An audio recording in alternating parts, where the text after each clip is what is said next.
बिस्मिल्लाहिर्रहमानिर्रहीम। अस्सलाम वालेकुम second year. I hope you all are fine. बच्चों, हम लोगों ने अल्काइल हैलाइड वाले चैप्टर के अंदर उसके रिएक्शंस के बाद उसके रिएक्शंस के अंदर हम लोगों ने डिस्कस किया था कि वो दो तरह के रिएक्शन शो करती है कि या तो वो एलिमिनेशन रिएक्शन शो करती है या सब्स्टिट्यूशन रिएक्शन शो करती है। फिर सब्स्टिट्यूशन रिएक्शन के अंदर हम लोगों ने डिस्कस किया कि उसके सब्स्टिट्यूशन रिएक्शन भी दो तरह के होते हैं, या तो वो होते हैं बाई मालिक्यूलर या फिर वो होते हैं यूनी मालिक्यूलर, और ये डिपेंड करता है उसके रेट डिटरमाइनिंग स्टेप पे। और लास्ट लेक्चर के अंदर हम लोगों ने SN2 रिएक्शन पढ़ा था जो कि सिंगल स्टेप रिएक्शन था, और उसके सिंगल स्टेप रिएक्शन ही उसका रेट डिटरमाइनिंग स्टेप था, जिसके अंदर दो मालिक्यूल्स इन्वॉल्व थे। एक अटैकिंग न्यूक्लियोफाइल था और दूसरा सबस्ट्रेट था। अटैकिंग न्यूक्लियोफाइल अटैक करती है तो लिविंग ग्रुप वहाँ से रिमूव करता है और उसकी हाइब्रिडाइजेशन चेंज होती है ताकि अटैक आराम से हो सके। तो इस सब को हम लोगों ने SN2 रिएक्शन को लास्ट टाइम पर डिस्कस किया था। दो मालिक्यूल्स रेट डिटरमाइनिंग स्टेप में इन्वॉल्व होते हैं, इस वजह से हम इसको बोलते हैं SN2 रिएक्शन। आज हम लोग पढ़ेंगे unimolecular nucleophilic substitution, unimolecular reaction. This type of mechanism involve two step. इसके अंदर दो स्टेप इन्वॉल्व होते हैं। The first step is the reversible ionization of alkyl halide in the presence of aqueous acetone and aqueous ethyl alcohol. पहला step है ionization, मतलब कि उसको आयन के अंदर, अल्काइल हैलाइड को आयन के अंदर चेंज करना। किस तरह? एक्वस एसीटोन या एक्वस इथाइल अल्कोहल की प्रेजेंस के अंदर उसको आयन में चेंज किया जाता है। This step provided the carbocation, उसको एक कार्बोकेटाइन हमें देता है एज एन इंटरमीडिएट, मतलब कि इंटरमीडिएट। लास्ट रिएक्शंस के अंदर ट्रांजिशन स्टेट बनी थी, इसके अंदर इंटरमीडिएट बनता है। In the second step this carbocation is attacked by the nucleophile to give the product. Second step के अंदर उस कार्बोकेटाइन के ऊपर न्यूक्लियोफाइल अटैक करती है और प्रोडक्ट देती है। ठीक है, अब नीचे आपको एक टर्शरी अल्काइल हैलाइड दिखाया हुआ है CCH3CH3CH3Cl। ठीक है, क्या होता है कि पोलर सॉल्वेंट वही होते हैं, पोलर सॉल्वेंट जिसके अंदर जो है aqueous acetone, aqueous ethyl alcohol वगैरह शामिल हैं। ठीक है, पोलर सॉल्वेंट उसके अंदर मौजूद होता है और ये स्टेप जो है ये बहुत स्लो होता है, और इसके अंदर से इसकी प्रेजेंस में यहाँ से क्लोरीन को रिमूव करवाते हैं। जब क्लोरीन को रिमूव करवाते हैं तो कार्बन का एक बॉन्ड कम हो जाता है, कार्बन डेफिशिएंट हो जाता है। इस वजह से कार्बन के ऊपर आ जाता है पॉजिटिव चार्ज और Cl नेगेटिव वहाँ से निकल जाता है। अब इसके ऊपर चार्ज आ गया तो ये किस में चेंज हो गया? आयन में, यानी कि पॉजिटिव चार्ज है तो ये कैटाइन में, और इस कैटाइन को हम बोलते हैं कार्बोकेटाइन, और ये कार्बोकेटाइन ही हमारा इंटरमीडिएट है। ठीक है, उसके बाद सेकंड स्टेप है। सेकंड स्टेप के अंदर न्यूक्लियोफाइल जो है वो इस कार्बोकेटाइन के ऊपर रिएक्ट करेगी, कार्बोकेटाइन के ऊपर अटैक करेगी। क्या होता है? इस कार्बोकेटाइन पर पॉजिटिव चार्ज है और OH नेगेटिव, यानी कि न्यूक्लियोफाइल का जो नेगेटिव चार्ज है, ये लोन पेयर ऑफ इलेक्ट्रॉन होता है न्यूक्लियोफाइल के पास, वो अटैक करता है उस कार्बन के ऊपर और हमारे पास प्रोडक्ट आती है। ठीक है, ये दो स्टेप हैं। पहले स्टेप के अंदर वो आयनाइजेशन होती है, कार्बोकेटाइन में चेंज होता है, और दूसरे स्टेप के अंदर कार्बोकेटाइन के ऊपर न्यूक्लियोफाइल जो है वो अटैक करती है। इस तरह 2 स्टेप्स के अंदर यूनिमालिक्यूलर रिएक्शन जो है वो कंप्लीट होता है। First step involve the breakage of covalent bond, so it is a slow step as compare to the second step which involve the energetically favourable combination of ions.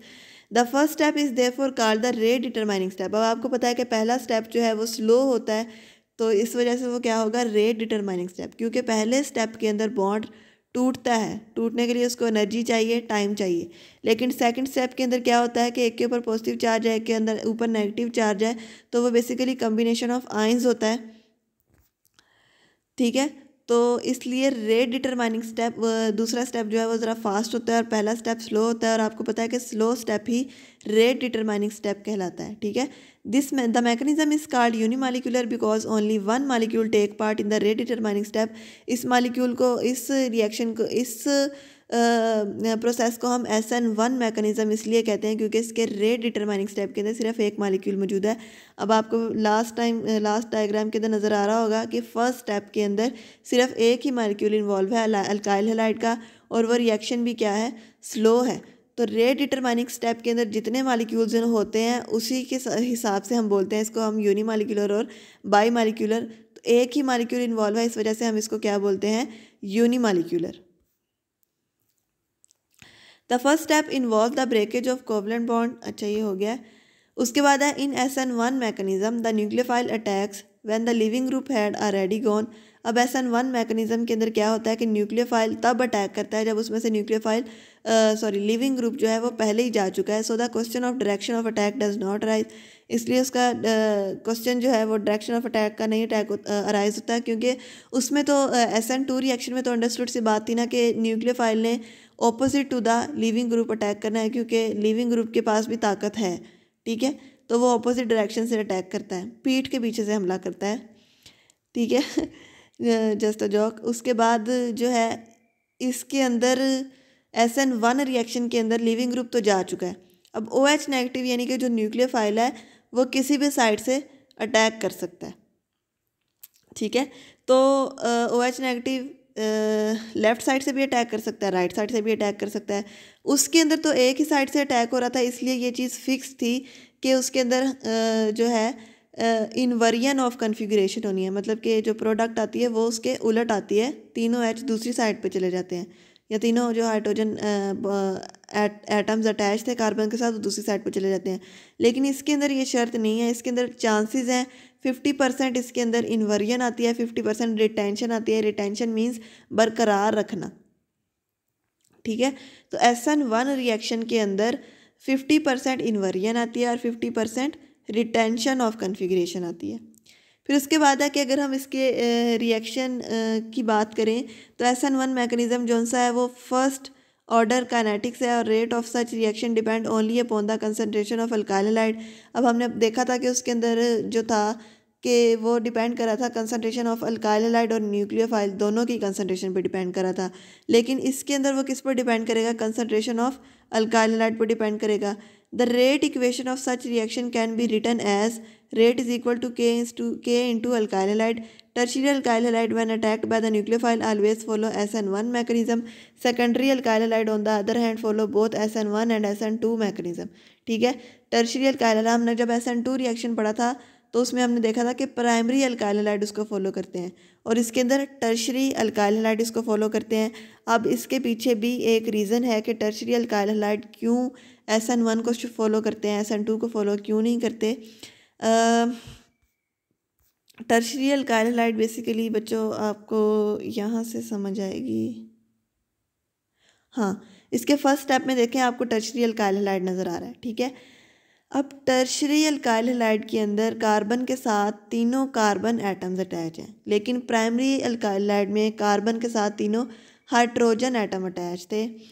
तो hydrogen atom इतना ताकतवर नहीं है, जबकि carbon या methyl group जो है वो ताकतवर है। तो लिविंग ग्रुप को इन तीनों ताकतों का मुकाबला करना पड़ता है। In the case of leaving group को नहीं, सॉरी, न्यूक्लियोफाइल को इन तीनों कार्बन का मुकाबला करना पड़ता है in the case of tertiary alkyl halide. लेकिन अगर हम प्राइमरी अल्काइल हैलाइड की बात करें तो हाइड्रोजन के साथ मुकाबला करना आसान है, इसलिए प्राइमरी अल्काइल हैलाइड जो है वो SN1 रिएक्शन को फॉलो करते हैं, SN2 रिएक्शन को फॉलो करते हैं, लेकिन ऐसे टर्शियरी अल्काइल हैलाइड इसलिए उसको फॉलो करते हैं कि इसमें से लिविंग ग्रुप तो है जो वो पहले चला जाता है, तो फिर इसलिए उसको इन तीन मिथाइल ग्रुप्स का जो है वो मुकाबला करना इतना ज़्यादा मुश्किल नहीं लगता।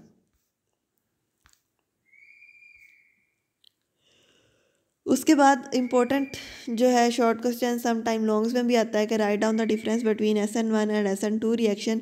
तो ये मैंने आपके लिए लिखा था कि SN1 रिएक्शन जो है वो हमेशा टर्शियरी अल्काइल हैलाइड फॉलो करते हैं, 2 स्टेप पर मुश्तमिल होता है। फर्स्ट स्टेप स्लो होता है जो कि रेट डिटरमाइनिंग होता है, रेट डिपेंड करता है कंसनट्रेशन ऑफ अल्काइल हैलाइड पर, और यूनिमालिक्यूलर होता है, नॉन कंसर्टेड होता है। उसके बाद independent of the concentration of alkali means nucleophile, उस पर डिपेंड नहीं करता। कार्बोकेटाइन इंटरमीडिएट इसमें फॉर्म्ड होते हैं। रेसमिक मिक्सचर, अब रेसमिक मिक्सचर क्या होता है इस पॉइंट को आप ना लिखें, ये हायर लेवल का क्वेश्चन है रेसमिक मिक्सचर, क्योंकि रेसमिक मिक्सचर समझाने के लिए आपको इनैंशियोमर्स भी समझाने पड़ेंगे जो कि आपके सिलेबस का पार्ट नहीं है, इसलिए आप इसको ना करें। फेवरेबल इन प्रोटिक सॉल्वेंट, प्रोटिक सॉल्वेंट के अंदर फेवरेबल होता है। Order of reactivity, tertiary alkyl halide सबसे ज़्यादा फॉलो करते हैं SN1 मैकेनिज्म को, सेकेंडरी जो है वो उससे कम फॉलो करते हैं, प्राइमरी जो है वो सबसे कम SN1 रिएक्शन को फॉलो करते हैं। और इसके अंदर रीअरेंजमेंट जो है वो टेक प्लेस करती है, मतलब कि इसके अंदर रिटेंशन भी होती है और इन्वर्जन भी होती है। जबकि SN2 रिएक्शन जो है वो प्राइमरी अल्काइल हैलाइड फॉलो करते हैं, सिंगल स्टेप रिएक्शन है, एक ही स्टेप उसके अंदर इन्वॉल्व होता है, वही रेट डिटरमाइनिंग होता है। रेट डिपेंड करता है अल्काइल हैलाइड पर भी और न्यूक्लियोफाइल पर भी। बाई मालिक्यूलर होता है, कंसर्ट होता है, depend upon the concentration of both, दोनों की कंसनट्रेशन पर डिपेंड करता है। बेसिकली ना इसमें हम रेट डिटरमाइनिंग स्टेप को देखते हैं। अब देखें रेट डिटरमाइनिंग स्टेप, अगर हम SN2 रिएक्शन की बात करें तो इसके रेट डिटरमाइनिंग स्टेप के अंदर न्यूक्लियोफाइल और सबस्ट्रेट दोनों इन्वॉल्व थे, तो इन दोनों की कंसनट्रेशन पर डिपेंड करता है रेट, ठीक है। जबकि जो SN1 रिएक्शन था जिसके अंदर सिर्फ एक ही मालिक्यूल इन्वॉल्व है, तो वो जो है सिर्फ उसकी कंसनट्रेशन पर डिपेंड करता है। तो रेट डिटरमाइनिंग के अंदर जितने रिएक्टेंट्स होंगे ना उनकी कंसनट्रेशन के ऊपर जो है वो डिपेंड करता है रेट, ठीक है। Take place via only transition state, इसके अंदर उसके अंदर इंटरमीडिएट बनता है, इसके अंदर ट्रांजिशन स्टेट बनती है। उसके बाद वाल्डन इन्वेरिएंट टेक प्लेस, ये आप छोड़ दें। Aprotic solvent etcetera are use. Order of reactivity primary alkyl halide दोनों करते हैं, सेकेंडरी उसके बाद और टर्शियरी सबके बाद। नो रीअरेंजमेंट टेक प्लेस, और इसके अंदर कोई भी रीअरेंजमेंट जो है वो नहीं आती, सिर्फ इन्वेरिएंट ऑफ कन्फिगरेशन आती है, बाकी और कोई भी रिप्लेस जो है वो इसके अंदर नहीं आती, ठीक है बेटा। SN1 SN2 रिएक्शंस जो हैं वो पेपर पॉइंट ऑफ व्यू से बहुत ज़्यादा इंपॉर्टेंट है। अगर इनका लॉन्ग क्वेश्चन आए तो इनके अंदर डिफरेंस लाजमी आ जाता है, तो आपने इनको बीइंग अ लॉन्ग क्वेश्चन और डिफरेंस दोनों चीज़ों के लिहाज से बहुत अच्छे से तैयार करना है। उम्मीद है कि आपको समझ आई होगी। अल्लाह ताला आपको अपने हिफ्ज़-ओ-ईमान में रखे। अल्लाह हाफिज़।